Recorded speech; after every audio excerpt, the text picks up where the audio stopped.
সেই একই গন্ধ। পচা, এই বিড়ির প্যাকেটটা তোকে কে দিয়েছে? একটা বিড়িখোর বুড়ি। বিড়িখোর বুড়ি? তার মানে আমার মা। এটা এটা মায়ের হাতের তৈরি বিড়ি। একই বিড়ি অন্যজনও তৈরি করতে পারে। নানন্দা, তুমি হয়তো জানো না আমি কতদিন পরে এই বিড়িটা খেয়ে পেট ঝেড়ে হয়ে গেছি।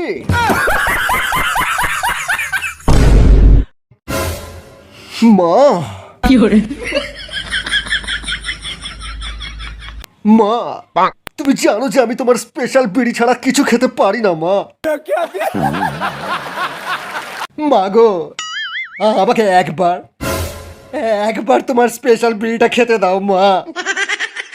কতদিন আমার পায়খানা ক্লিয়ার হয়নি মা, একবার।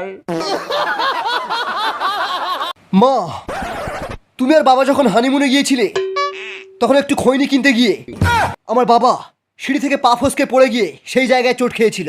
এ কথা তুমি জানলে কেমন করে?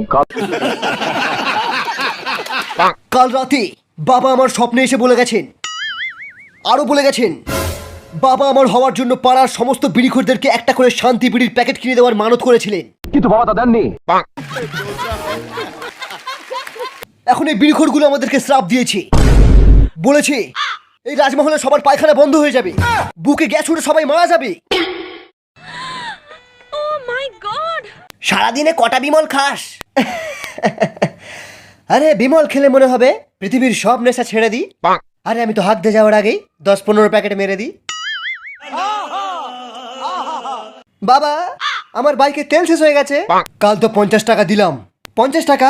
থু, শালা 50 টাকা তেল তো রাস্তার জামিতেই শেষ হয়ে যায়। পেট্রোলের দাম অনেক বেড়ে গেছে, তোকে আর বাইকই চালাতে দেবো না।